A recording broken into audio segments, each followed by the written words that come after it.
What's up, card fighters? This is Josh over here at Team Psy, and today I'm with my teammate Steven, and we're going to be deck profiling his Bluish Flame Liberators. Alright. So, how you doing, guys? Steven. We got Liberators today. We got Flaming Passion Liberator Guido. He's the starter of the deck. What he does is, when your Vanguard's in Legion, act ability, you can put him in a soul, look at the top 3 cards for Liberator, superior call it to an open Vanguard circle, and then shuffle your deck. He's good because he goes in the soul, it's a free superior call while you're in Legion, and you get to shuffle the cards back into your deck, which is, pretty solid. Yeah. Alright, we're going to go on to grade 3s now. We play 3 Percival. You can play Corp because of Ripples and like Chaos Breakers, like first turn grade 3 rush, or like the Ripples grade 2 rush. I like Percival because it's free. On Legion, you look at the top 4 cards of your deck, looking for a Liberator, superior call it to an open Vanguard circle, and then put the rest at the bottom. It's good because it doesn't use any counterblast, and it's free. Not to mention, putting triggers back into your deck is good. But only 3, because even though he is free, not trying to rhyme a lot, it's just, there's only so much you can do. He's basically like the Gold Paladin version of like Wingle. Yeah, he's like the trial deck guy, nothing too crazy. And his other ability, when he attacks a Vanguard, he gets plus 2,000. So, not bad. Nothing too nuts. And then the other card of the deck, the big guy. The boss monster. I mean, gotta play 4 of them. Prominence Glare. 2 abilities. One is his passive ability, which is his act. Counterblast 1 and retire 1 of your rear guards. Look at the top 4 cards for Liberator. Superior call it anywhere. It doesn't have the open rear guard circle. And then put the rest at the bottom of your deck. The reason why that ability is good is because you don't have to be in Legion. So you can just do it if you're forced to go to grade 3 first. His other ability, the win condition ability, it's an auto ability. When you superior call anything to your rear guard circle, you may counterblast 1 while you're in Legion and discard any Bluish Flame, whether it be another copy of him or one of your Percivals, to give him +1 crit, and your opponent cannot guard where grade 1s or higher. So it's a glory skill. You're gonna abuse that skill the most because it just guarantees that your opponent can't guard it with zeros, and with a certain grade 1 you play, it gets like impressively hard that you can guard it, and you just have to take the damage. You mean you can't perfect guard it? You can't perfect guard it. Like, you just have to drop zeros or pray for like a heal or something. That's really strong. And that's it for Not to mention with a Bruno behind him, he's like... Yeah, that's the purpose. He's huge. It's just amazing. Like, you have to drop like max like 6, maybe 5 or 6 10Ks. And for those counting at home, that's only 7 grade 3s. The reason I play 7 grade 3s is because in this deck of Bluish Flame, you have X amount of ways now of getting grade 3s to your hand, to the point where you can play the 1 less, so you have like a stronger grade 2 and grade 1 game. Speaking of grade 2s, we're going to go into them right now. For Aglavale. He is the sword me of the deck. When he is called to rear guard circle, by any means, if you have a Vanguard with Liberator in his card name, counterblast 1, top 3 for a Liberator, superior call it to an open rear guard circle, put the rest at the bottom. He was sword me before sword me was sword me. Before sword me was out, this card was insane in the trial deck. You have to play him at 4 because he legions with Percival, the aforementioned free Legion. So it's good because you can just put him back in the deck and then Legion with him. It's just insane. And you have to play 4 because he's just so good on turn 2. Yeah, I mean, just for the early game rush, it's not bad. It's not like crazy rush, but it's still consistent rush. And it's free advantage. Definitely. The other Aglavale, 4 of. While he's on the rear guard, your Vanguard is a Bluish Flame. He gets +2 when he attacks the Vanguard only. So if he attacks a rear guard and you have a Vanguard or Bluish Flame, he's only a 9K. So only on the Vanguard he's 11. His other ability is when he is superior call from deck, Soul Blast 1, check the top 5 for anything named Bluish Flame, so any of your grade 3s, and then add it to your hand. It's that thing I was telling you guys about of having ways to add Bluish Flames from your deck to your hand. So it's like, you don't have to be, you're never grade stuck. So if you just go like regular Aglavale, superior call this, Soul Blast something, hey look, a grade 3, like you're set up for your turns. So for this, because it's just way consistent, and you Soul Blast, which feeds your Legion just to put more cards back into your deck, which is very, very nice. Very good. And then finally, the new guy from Fighters Collection, Winter. This is Magnus. What he does is, when he's superior called, you check the top 3 cards of your deck. Superior call 1 Liberator anywhere, and then put the rest at the bottom. And if the card that you call happens to be a Bluish Flame, add that card to your hand. So this card, is very good for just feeding Glare or just getting, more grade 3s. The only way you get his ability is if you have 2 cards in your Vanguard circle that have Liberator in its card name. So the way you get this is if either your Vanguard's in Legion, or you go into one of your strides that has a Bluish Flame in it. That has Bluish Flame. Or, from what I learned recently, if you're in Legion and you stride on top of your Legion, because your stride takes both of your heart's names. Mm-hmm. So even, you can go like Campbell or something if you're on top of a Legion, and it'll read all 3 names, one of them not being Liberated, but the other 2 being Liberated. Very good. So this card is just insane. Another way of getting more Bluish Flames to your hand. So a 4 of easily. Just a very, very good card.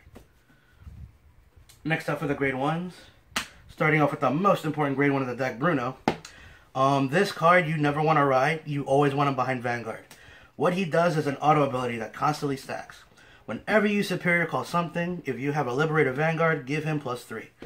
The reason why this is good is because you have X amount of ways of chaining superior calls that Bruno will get so big that when he boosts Glare, you can hit anywhere from as low as 30 to around 52 or like 50, like 55. Yeah, you're like normally you're gonna have Bruno boosting for like 19. And then just having Glare with that extra crit number, and then you can even stack crits with Glare if you constantly use the effect. Like, if your opponent doesn't have X amount of zeros, it's pretty much game. Oh, yeah. So just for that reason, you have to play 4. Some people play 3, and I understand why to put in, like, the extra Guidos and stuff, but I want to play 4 because I want to see this card, honestly. Next up, 4 Perfect Guards. You can, in theory, win the damage flipping ones, but the thing is, in my locals, we do have Laurel, unfortunately. We also do have a couple Kagero players as well. So there are times where I want to perfect guard the rear guard so they don't get that much advantage. Yeah. Because if I have the G perfects, I can't, save a rear guard, and I'm playing gold, so I have constant rear guards all the time. And it's also good against Shadow Paladins because a lot of the time, like if they're forced to go first, they'll just ride their Mordred Phantom and they'll swing with Mordred into your rear guard. Yep. Because they errated the way that Judge Bow works. Yep. And if he hits a rear guard, his skill can still work. So that's another. Like if you don't have the 10 and 5 early game, you can easily perfect guard that. Especially with this card. Not to mention this card is also a Liberator. So when most cards in this deck, you have to superior call Liberator, and Liberator Mark is actually Liberator. So it's just in case you have to superior call him. But just the fact that he's a regular perfect and not a G perfect is good. You can play the G perfects for damage of flipping, especially for Glare, but this is fine. It's absolutely fine. It's not necessary. Next up for the grade 1s, we play 2 Josephus. When he has superior call from the deck, Soul Blast a Liberator if you have a Liberator Vanguard and draw 1 card. He's good if you stop chaining at like your superior calls. If you think you're done superior calling and you start to see this card, call him just to get a +1. Like it's a very good card. Again, Soul Blasting, Feed Legion, and then when you're done superior calling, just to get an extra card in hand after you're done with your chains. Speaking of chain superior calling, we play 2 Zoran. When this card is superior called, you put him into Soul, check the top 3 for a Liberator, superior call it anywhere, and then put the rest in the bottom. So combo this with your other cards is just constant superior calling, making Bruno big, making your Glare turn on. Like it's just ways of turning on your Vanguard. It's just gold being gold in a way. And then finally, the last 2 of in the deck, I like to stride because of our new stride. So I play 2 stride enablers. Yes, I know it's not a Liberator, but you still have to play it because when you stride, you don't want to discard a grade 3 because you're playing Glare. So if I see this in a grade 3, you want to discard this just to get your free stride on. It's also a good first turn ride because for Josephus, you cannot Soul Blast a Liberator. You have to Soul Blast a Liberator. This is not a Liberator. However, this card doesn't care what you Soul Blast. So you can just get this out of the way and put it back in the deck so you can get free strike fire later. Hence why I don't play more than 2 because I can just Legion it back into the deck. So just a perfect number of 2. Alright, now on to triggers. We play 4 of the Liberator crit. What she does is when she's superior called from the deck, even though she says when it's called, when she's superior called from the deck, look at the top 4 cards of your deck, add any Bluish Flame from among them to your hand. Oh, she goes to the bottom of the deck when you do this. So she's a critical that goes back in the deck, which is insane. An instant 4 of. Another 4 of I play. It's going to be Flame of Victory. I know it's not a Liberator, but however, there's ways of calling it, for example, from Catch Call. I'm going to put him here too. Catch Call says when this card is superior called, he goes to the bottom of the deck. Look at the top 3 cards of your deck. Anything that's not himself can be superior called. So if I go this into this, I can put this in the Soul and get +3 to Vanguard. So it's an extra number for Glare or for Bruno, which is very, very nice. Yeah, it's really good. So, and it also feeds Soul. So there's never a bad time where I have Flame of Victory and it's dead. It's always going to do something, whether for guard or going for Soul or for power. And then Catch Call, aforementioned, superior call top 3. Anything not named him, thank God, because it would just constantly loop him over and over again. And it's a stand trigger, so you have to play it. Very good card. And then finally 4 heals, because, healing is good. I play the doggy. A lot of guys play the girl, but the doggy has come in clutch so many times. And what I like about your triggers, like excluding the heal triggers, like they all do something. Yeah, absolutely. Like everything does something. Like, yeah. Flame of Victory, stand triggers, criticals. They go back in the deck. They go in the Soul. They go back in the deck. The heal is just they look pretty. Yeah. And nothing more. And that's it for the main deck. Now onto the stride deck. The reason why I played this deck again. 2 Bluish Flame, 2 Liberator. What's his name? Holy Flame? I hope it knows yeah. We call him True Blue. True Blue. It's a stride ability. It's an act ability as well. It's only once per turn, unfortunately. Thank God. Counterblast 1. Choose any card from your G zone and turn it face up. But preferably, you want to do it to him. He's a first turn stride. What he does is when you do this, you look at the top 3 cards of your deck, look for any Liberator from among them, and Superior call it to Rearguard Circle. The rest go to the drop zone. And the unit you call gets plus 2,000, which is very, very good. You don't want to play more than 2 because you start to deck out very fast. If you're already in Legion, there's no point of doing the skill. So giving the unit plus 2,000 and sending just 2 cards to the drop zone is enough to set up your Legion turn. Hence why I only play 2. 2 is enough, but this card is amazing first turn. It gives us a reason not to go into this guy anymore. I still play 3 of it because he's still amazing. Fast Chase, Golden Knight Campbell. On hits, look at the top 5 for anything. Superior call it and give it plus 2, shuffle the rest of the deck. I still play him because he's a pressure unit and an amazing pressure unit at that.